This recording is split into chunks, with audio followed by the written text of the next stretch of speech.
Okay, so tell me a little bit more about how the business works as an end user.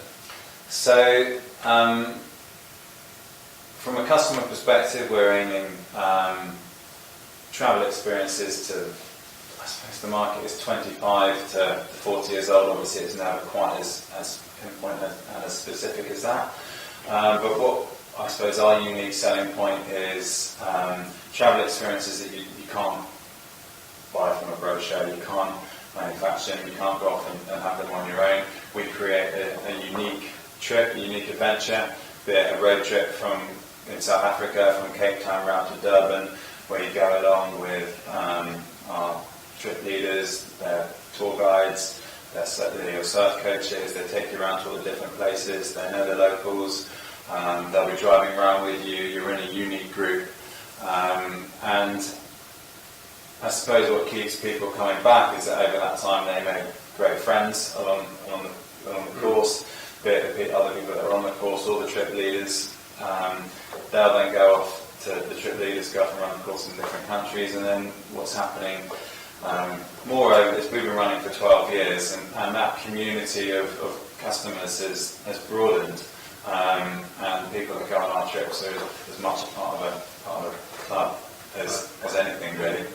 And in terms of developing the actual product, if you like, yeah, how's that worked over the years? So the development of the product, when we started off, we had one very specific idea, and that was, it's still the kind of flagship trip that we offer now, but it was just one idea, and that was what got the mind thinking, and that was a 10-week experience that we would sell, taking people from Cape Town, driving all the way around to Durban, 8 stops, 10 weeks. They'd learn to surf, they would see the coastline of South Africa, they would get involved in community projects on the ground, and then qualify as surf instructors and surf lifesavers at the end. So the part of I suppose the development of the idea was we had that concept, and well, that's great, but actually, how's that going to work? Is that going to make money? What are the economics behind it? So there was that to work out. So that was sort of, I put together a few numbers and did a business plan to kind of convince myself that the economics of the course were right, of the product were right, and then I looked into the market. What's the scope of the market? How many surfers are there in the UK? How many people are going travelling?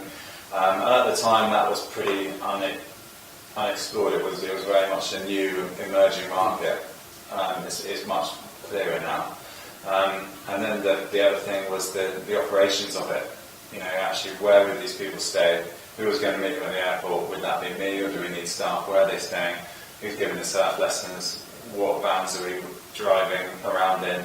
Do we have the license to drive the vans? Are we insured on the ground? What community projects are we going to work in? So myself and the other founder, we just travelled that whole route for 4 months and made sure that we actually got in concrete all the contacts that would enable us to run the program.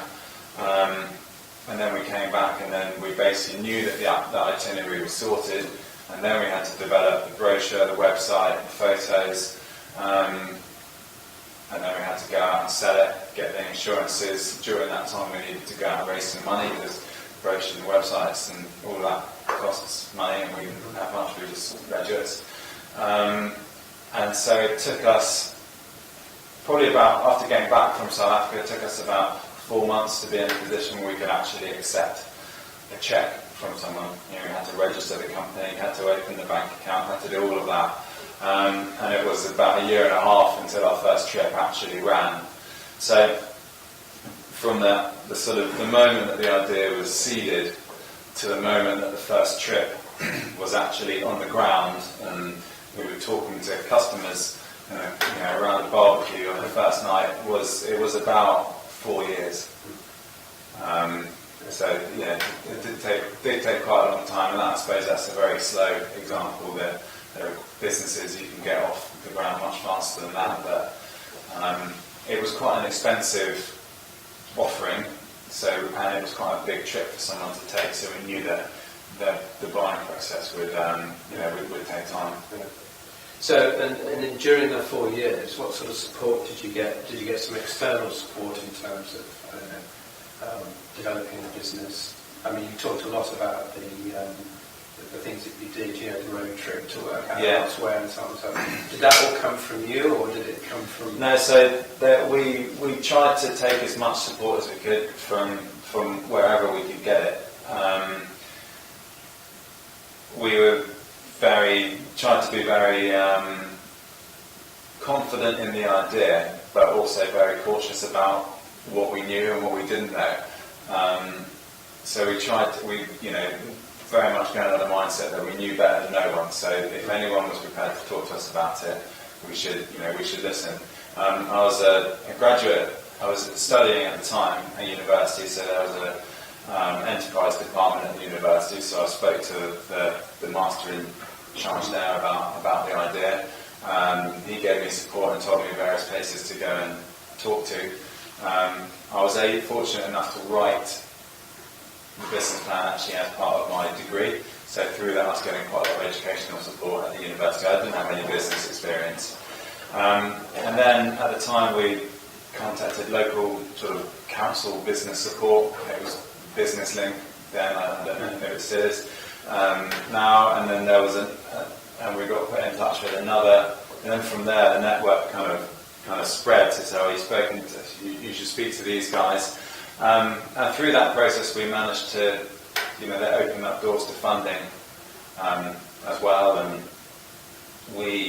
there were local business hubs, so we made sure we went along to the networking breakfasts and that sort of thing, all the business hubs, and basically just said yes to as many things as possible. And actually a lot of the time, the other people that we were meeting, the example of a business network breakfast, there were no other young people there. We were, sticking out like a sore thumb. And actually, a lot of people were, we had quite a niche business, and everyone else had much broader, more kind of common businesses. So we weren't that relevant in that way, but it was still interesting just going through those processes and